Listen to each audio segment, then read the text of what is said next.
오늘 말씀은 요한복음에 기록된 예수님이 행하신 7가지 기적, 표적 중에 두 가지입니다. 그러니까 네 번째 또 다섯 번째 표적입니다.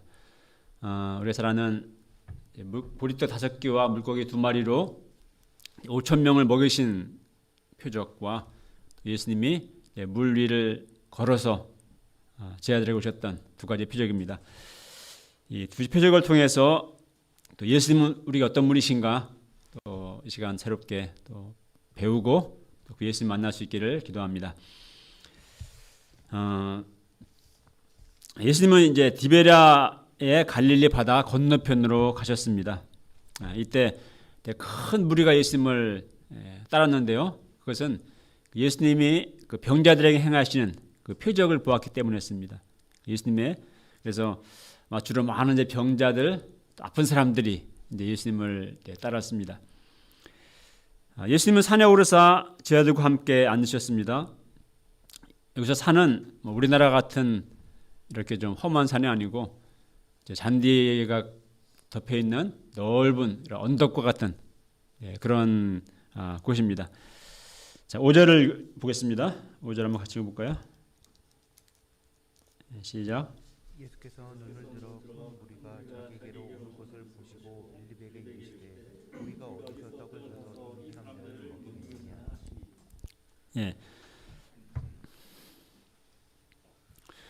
그러니까 성인 남자만 한 5,000명, 그러니까 여자와 아이까지 합치면 거의 한 10,000명은 좋게 될 큰 많은 사람들이 이렇게 예수님이 앉아 계신 곳을 향해서 이렇게 쫙 이제 모여들고 있었어요.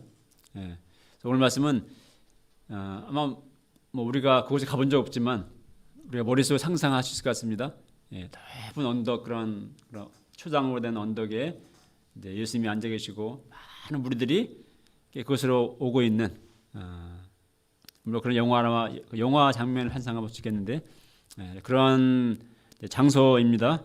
그래서 한번 우리가 한번 그려보면서 이때 주님이 그곳에 있었던 일을 한번 우리가 따라가 보면 좋겠습니다. 자, 예수님은 눈을 들어서 무리들을 보시면서 그 옆에 있던 빌립에게 물으십니다. 자, 우리가 어디서 떡을 사서 이 사람들을 먹이겠느냐 이렇게 말씀하시죠. 자, 한번 생각해 보십시오. 예수님의 질문은 좀 황당하지 않습니까? 제자들 중에 돈 많은 그 기업인 후원자가 있다면 혹시 모르겠어요. 후원자는커녕 지금 제자들의 매 끼마다 먹을 돈이 없어가지고 툭하면 굶고 이런 좀 상황인데, 근데 15,000만 명의 무리들이 몰려오고 있는데 그들에게 예수님이 자, 우리가 어떻게 저들에게 먹을 걸 줄까? 이렇게 지금 묻고 있는 것이죠. 자, 6절을 보시면 이는 친히 어떻게 하실지를 아시고 빌립을 시험하고자 하심이었습니다. 자, 친히 어떻게 하실 것을 아시고란 말은 무슨 말입니까? 예수님이 친히 자신이 어떻게 하실지 생각이 있으셨다 하는 뜻입니다. 즉 예수님은 그들을 보시면서 내가 저들을 오늘 좀 먹여야 되겠다, 먹을 것을 줘야겠다 하는 마음을 먹으시다는 것이죠. 자, 근데 예수님은 빌립에게 무엇을 시험하고자 했던 것일까요? 여기서 시험은 영어로 테스트죠. 예수님이 빌립에게 내신 문제는 사실 쉽지 않은 문제입니다. 쉬운 문제는 누구나 쉽게 풀 수 있죠.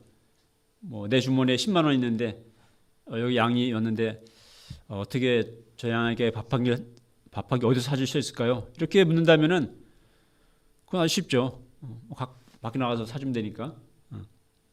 근데 이 5,000명의 큰 무리에게 어떻게 우리가 먹을 것을 줄 수 있을까 하고 묻는다면은 굉장히 어려운 문제입니다.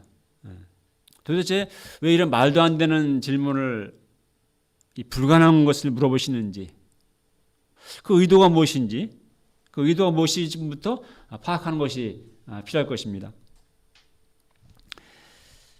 자, 예수님은 왜 이런 불가능해 보이는 것을 질문하신 것일까요? 예. 그 아주 어려운 문제를 잘 푸는 시험 요령 중에 하나는 그 출제자의 의도를 파악하는 것입니다. 저는 돌이켜보면 저는 학창 시절 때 참 문제 풀 때 이런 생각까지는 잘 못했던 것 같아요. 제가 그때 이런 것까지 생각할 만한 좀 모르겠었으면 또 시험을 잘 봤을 것 같은데. 예.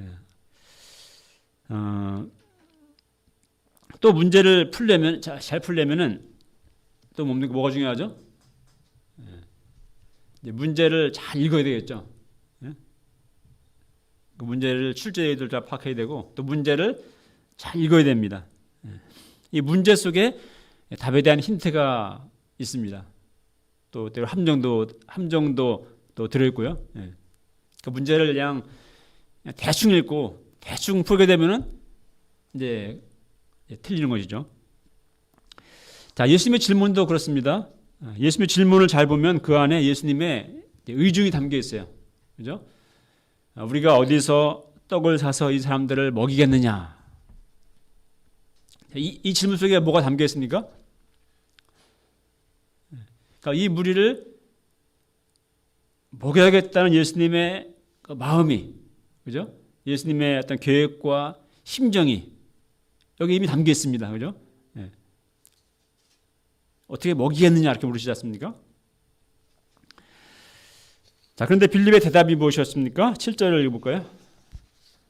예, 시작. 각 사람으로 조금씩 받고 할지라도 200데나리온의 떡이 부족하리이다. 예. 각 사람으로 조금씩 받게 할지라도 200데나리온의 떡으로도 부족하겠습니다. 이렇게 대답했어요. 그러니까 200데나리온이면 약 한 2천만 원쯤 되는 큰 돈이거든요. 이 순식간에 이 수천 명의 최저 식사비를 딱 암산으로 계산할 정도면은 빌립은 수학적인 머리가 뛰어난 것 같습니다. 근데 이런 글을 향해서 예수님이 역시 너 빌립 너는 머리가 좋구나. 너는 역시 우리의 브레인이야. 이렇게 칭찬했습니까? 그의 대답은 사실 현실적으로는 정말 맞는 말을 했어요. 그죠? 절대 틀린 말 한 거 아닙니다. 정말 빌립은 정확히 현실 파악을 했고 정말 합리적인 판단과 또 대답을 한 것입니다. 이건 불가능합니다. 그죠? 근데 예수님이 보실 때 사실 그의 대답은 빵점이었어요. 그는 출제자의 의도를 전혀 파악하지 못했습니다. 예수님이 기대했던 것에 전혀 부응하지 못하는 그런 대답이었습니다. 자, 예수님 빌립에게 무엇을 테스트하고자 했습니까?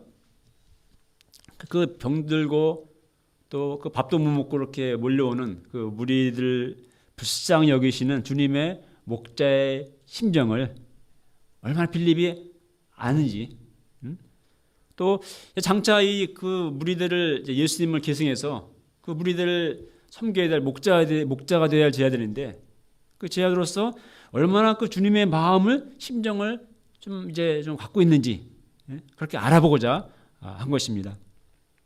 또 더 나아가서 이 불가능한 상황 속에서 이 큰 무리를 예수님이 먹이실 수 있다는 예수님께 어떤 믿음이 얼마나 있는지를 또 테스트하고자 하신 것이죠.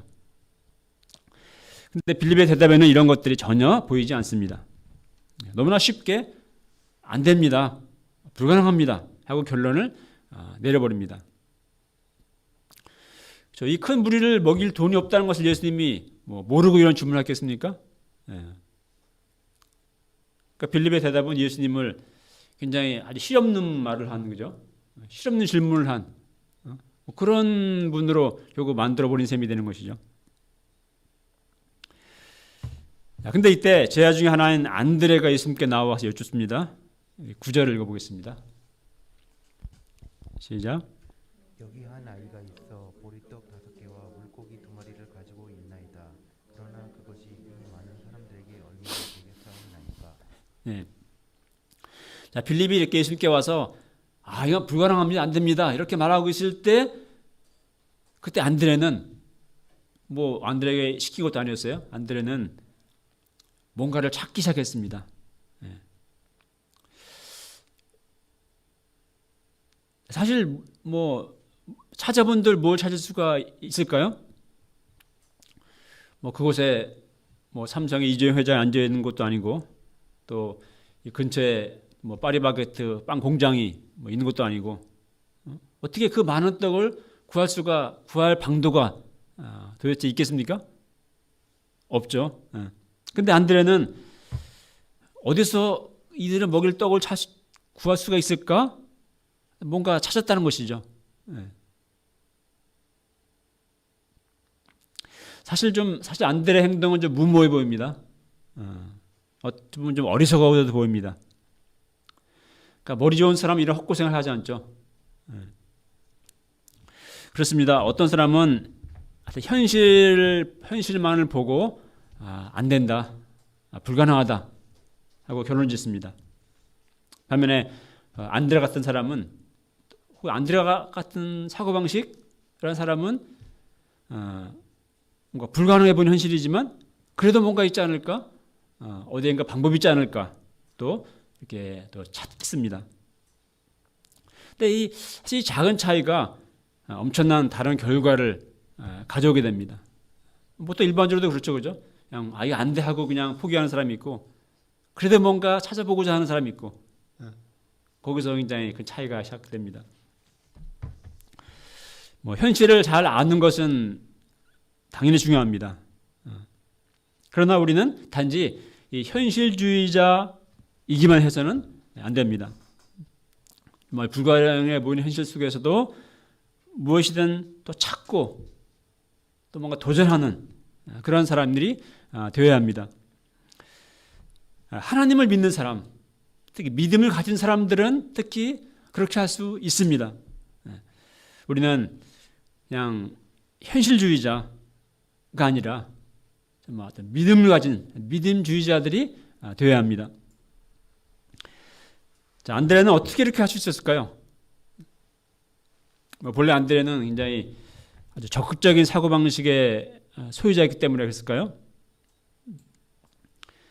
안드레는 예수님의 마음을 알았기 때문입니다. 무리를 불쌍히 여기시는 예수님의 그 심정을 안드레는 알았습니다.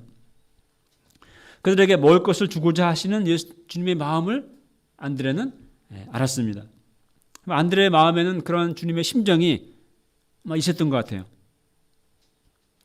그래서 심정이 있을 때 무엇이든 하게 됩니다. 심정이 있으면은 포기하지 않습니다.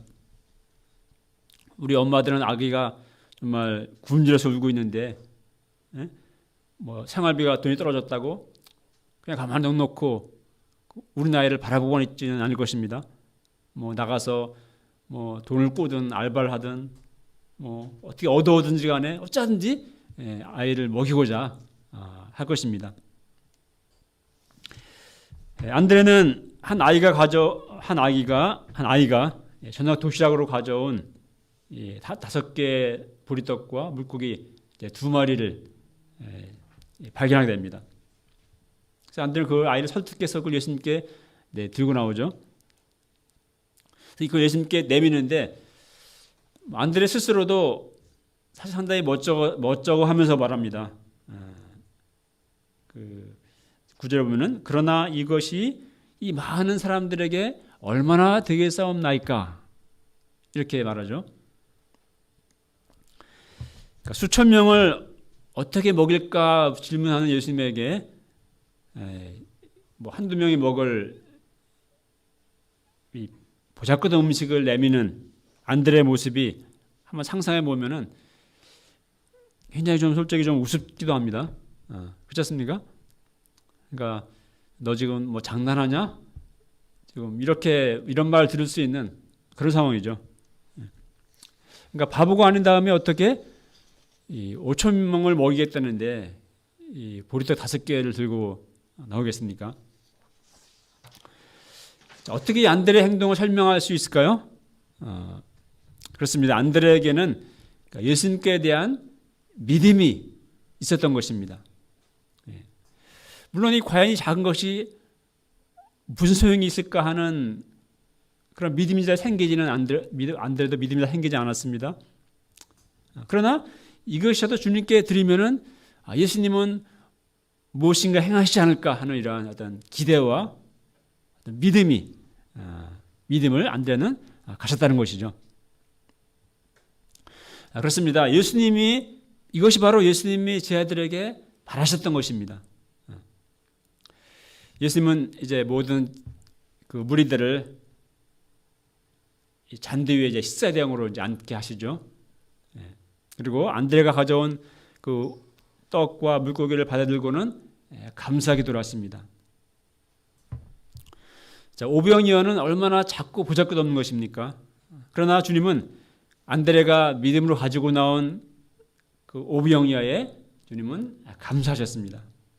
그리고 그 떡과 이 물고기를 생선을 나눠 주시는데 그때 이제 기적이 일어나죠. 그 보리떡 5개, 물고기 2마리로 5천의 무리들을 원 없이 배불리 먹이는 그런 기적을 행하십니다. 우리가 어디서 떡을 사서 이 사람들을 먹이겠느냐? 예수님이 2000년 전 빌립에게 하셨던 이 질문은 어쩌면 오늘 또한 우리를 향하신 주님의 질문이기도 합니다. 마태 마가복음에 보면은 예수님이 눈을 들어 무리를 바라보실 때, 큰 무리를 보실 때 그 목자 없는 양 같음을 위하여 불쌍히 여기사 그 병자들을 고치시고 또 여러 가지로 말씀을 가르치셨다고 되어 있습니다. 오늘날도 세상 많은 사람들은 많은 인생의 문제들 또 고민들 아픔들 가운데 목자 없는 양처럼 방황하며 살아갑니다. 물론 우리 현실의 삶이 힘들고 어렵긴 하지만 우리 인생들이 방황하는 것은 근본적으로 하나님을 만나지 못하기 때문에 또 진리를 알지 못하기 때문입니다. 아모스서의 말씀처럼 먹을 것이 없어서 주님이 아니요 마실 것이 없어 가람이 아니요 하나님의 말씀을 듣지 못한 기갈입니다. 주님은 줄이고 목마른 인생들에게 먹을 것을 생명의 양식을 주기 원하십니다. 우리가 어디서 떡을 사서 이 사람들을 먹이겠느냐? 그래서 예수님은 우리가라고 하시죠. 우리가. 내가라고 하지 않으시고 우리가라고 하셨습니다. 5천 명의 무리를 먹일 수 있게 하신 분은 예수님이시죠. 그러나 그 무리에게 떡과 물고기를 나눠준 것은 예수님이 아니라 제자들이었습니다. 오늘날도 정말 이 무리들에게 먹을 것을 줘야 할 사람은 바로 또 우리입니다. 구원 역사는 하나님이 다 알아서 하신 것이 아니라 우리가 전하는 복음을 통해서 하나님은 구원 역사를 행하십니다. 또 우리가 기도하면 하나님이 알아서 가난한 자들을 다 먹여주시는 것이 아니라 우리가 그들에게 먹을 것을 주어야 합니다. 주님은 우리가 그저 나 자신의 문제에만 매여서 사는 삶이 아니라 먹을 것을 주는 그런 삶을 살기를 원하십니다. 이 시대의 목자와 양과 같이 죄 가운데 방황하는 인생들을 구원하는 주님의 역사에 동참하기를 원하십니다. 우리 자신의 모습은 우리 본문의 제아들 형편과 비슷해 보입니다. 우리도 별로 가진 것이 없습니다. 나 자신의 인생을 내 자신의 삶을 우리가 살아내기도 감당하기도 우리는 벅찬 것이 우리의 또 현실이고 우리의 모습입니다. 특히 코로나 시대에 우리가 하나님 역사를 위해 할 수 있는 것이 별로 없어 보입니다. 그러나 우리에게 정말 주님의 그 목자의 심정이 믿음이 있다면 우리도 안드레처럼 나의 오병이어를 주님께 찾아 주님께 드릴 수 있고 정말 한 영혼을 먹이는 주님의 구원 역사에 동참할 수 있습니다. 누구에게나 오병이어는 있습니다.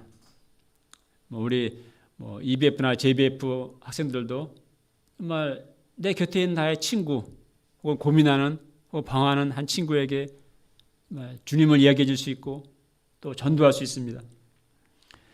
우리 센터마다 지금 코로나 상황이지만 또 믿음으로 정말 마스크 쓰고 캠퍼스 한 영혼에게 도전하여서 피싱할 1:1 양을 얻고 1:1 하는 분들도 있습니다. 또 온라인으로 관계성을 맺어서 온라인으로 1:1로 말씀을 섬기는 분들도 있습니다. 코로나 시대에 우리가 아무것도 할 수 없다고만 할 것이 아니라 우리도 나의 오병이어를 우리가 주님께 찾아 믿음으로 드림으로 한 영혼을 구원하는 주님의 역사를 섬기는 그런 저희들이 될 수 있기를 기도합니다. 14절을 보면은 오병이어의 피족을 본 제자들은 무리들은 열광합니다. 그래서 예수님을 억지로 붙들어서 우리의 임금으로 삼아야 되겠다 하고 이제 이거는 추대의 움직임이 있게 됩니다. 이를 아신 예수님은 그들을 피해서 이제 산으로 떠나가십니다. 해가 저물고 이제 제 아들은 배를 타고 바다 건너편으로 향합니다. 근데 약 10여리 한 4km쯤 갔을 때 바다 한가운데서 그들은 큰 바람과 파도를 만나게 돼요. 근데 공관복음에 하면은 이때 바람이 이제 거슬러 불었다고 기록하고 있습니다. 거슬러 부는 큰 바람과 풍랑으로 인해 제자들이 탄 배는 이제 앞으로 나아가지를 못했습니다. 온 힘을 다해서 노를 막 쳤는데 우리가 땅에서는 바람이 불어도 물론 힘들지만 그래도 그냥 땅을 디디고 가면 되잖아요. 근데 이 바다에서는 바람에 막 미끄러지지 않습니까? 그러니까 막 강한 역풍을 불면은 아무리 노를 저어도 나갈 수가 없죠. 그래서 제자들이 그냥 밤새도록 거의 이제 제자리에서 이제 있었던 것입니다. 이렇게 고생 중에서 막 힘들어하면서 지쳐갈 때 예수님이 그들에게 찾아오십니다. 어떻게 찾아오십니까?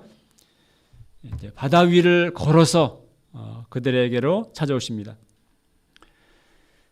캄캄한 어둠 속에 바다 위로 스르르 다가오는 형체의 제자들은 유령인지 알고 깜짝 놀랍니다. 그러나 그분은 유령이 아니라로 주님이셨습니다. 21절 읽겠습니다. 21절 다 함께 시작. 이에 기뻐서 배로 영접하니 배는 곧 그들이 가려던 땅에 이르렀더라. 이에 기뻐서 배로 영접하니 배는 곧 그들이 가려던 땅에 이르렀더라. 한번 이 바다 한가운데서 힘겹게 역풍 가운데서 풍랑 가운데서 노를 젓는 우리 제자들 한번 상상해 보십시오. 우리 바다 한가운데서 애써서 노를 젓지만 나아갈 수 없는 그런 제자들의 공경에 빠진 제자들. 때로 우리도 인생에서 그러한 공경을 만납니다. 앞으로 나가야 되는데 이 목적지로 가야 되는데 애써 노력하지만 도무지 앞으로 나가지지가 않습니다. 여전히 늘 제자리입니다. 그러니까 바다 한가운데서 내 힘으로 어떻게 해볼 수 있는 것도 없고 또 누가 나를 도와줄 수도 없고 또 소리친다고 누가 우리의 음성을 또 듣지도 못합니다. 들을 사람도 없습니다. 그러나 바로 그때 주님께서 바다 위를 걸어서 우리에게로 찾아오십니다. 즉 우리가 정말 바다 한가운데 있을지라도 또 어떤 큰 바람과 풍랑 가운데 서 있을지라도 그 바다 위를 걸어서 우리에게 찾아오실 수 있는 분이 주님이십니다. 그렇습니다. 주님은 우리를 버리지 아니하시고 우리와 함께 하십니다. 요한복음 14장 18절에서 예수님은 말씀했습니다. 내가 너희를 고와 같이 버려두지 아니하고 너희에게로 오리라. 히브리서 13장 5절을 말씀합니다. 내가 결코 너희를 버리지 아니하고 너희를 떠나지 아니하리라. 주님이 배에 이제 오르시자 여기 표현 보게 되면은 배로 영접하니 배는 곧 그들이 가려는 땅에 이르렀더라 이렇게 기록하고 있죠. 그러니까 주님이 배에 오르시자 바람은 곧 멎었고 배는 그들이 가려던 땅에 곧 이르게 되었습니다. 그렇습니다. 주님이 우리의 배에 오르실 때 바람은 멎고 또 우리의 배는 가려던 땅에 이르게 됩니다. 인생을 살아갈 때 나의 인생의 배는 때로 큰 바람과 또 풍랑을 만납니다. 큰 바람으로 인해 배가 뒤집힐 죽을 것 같은 위기에도 처합니다. 아무리 노를 저어도 배가 나가지 않는 지치고 그러 낙담에 낭망에 빠지기도 합니다. 그러나 우리는 주님이 나와 함께 하신다는 것을 우리는 믿어야겠습니다. 주님을 내 마음에 나의 배에 주님을 영접해야 합니다. 주님을 내 마음에 영접할 때 큰 바람과 풍랑은 잠잠해집니다. 물론 외적인 바람과 풍랑이 문제인 것 같지만 정말 문제는 내 마음에 부는 바람과 풍랑입니다. 그래서 우리 믿음이 없을 때는 작은 바람만 불어도 내 마음에는 막 광풍이 불고 내 광풍으로 흔들립니다. 그러나 믿음이 있을 때 주님이 나와 함께 하신다는 믿음이 있을 때 큰 바람이 불어도 광풍이 요동쳐도 우리 마음에는 주님이 주시는 담대함과 또 평안함이 있습니다. 삶의 여러 큰 바람과 풍랑을 우리가 만날지라도 주님이 함께 하시기에 우리는 가려던 땅에 이르게 될 것입니다. 우리가 가는 땅은 어디입니까? 우리가 가야 할 많은 목적지들이 있고 우리의 목적과 있죠. 그러나 궁극적으로 우리가 가려는 땅은 하나님 나라입니다. 우리 인생에는 많은 고난들이 있죠. 고난이 없는 인생이 없고 또 문제 없는 인생이 없습니다. 또 앞날이 어떻게 될지 알 수 없는 것이 또 세상이고 또 우리의 인생입니다. 그러나 예수님을 내 마음에 영접할 때 또 나와 함께 하시는 나의 배에 함께 하시는 주님을 믿을 때 우리는 이 모든 바람과 또 풍랑을 능히 뚫고 마침내 우리가 가려는 땅에 이르게 될 줄 믿습니다. 결론입니다. 빌립에게 물으셨던 주님은 오늘 우리에게도 또 나에게도 질문하십니다. 우리가 어디서 떡을 사서 이 사람들을 먹이겠느냐? 우리는 어떻게 대답하시겠습니까? 우리도 주님 나에게는 아무것도 없습니다. 지금 내가 먹을 떡도 부족합니다. 이렇게만 우리는 살아야 할까요? 네, 우리가 정말 이 시대에 하나님 없이 방황하는 목자 없는 양같이 방황하는 영혼들을 불쌍히 여기시는 그 주님의 마음을 우리도 가져야 하겠습니다. 안드레처럼 좀 나에게는 비록 보잘것없더라도 나에게는 오병을 주님께 믿음으로 드려서 이 시대 목자 없는 양처럼 방황하는 인생들을 먹이는 또 구원하는 하나님 나라의 구원 역사에 동참하는 우리 모두가 될 수 있기를 기도합니다. 2절 읽겠습니다. 11절 시작. 예수께서 떡을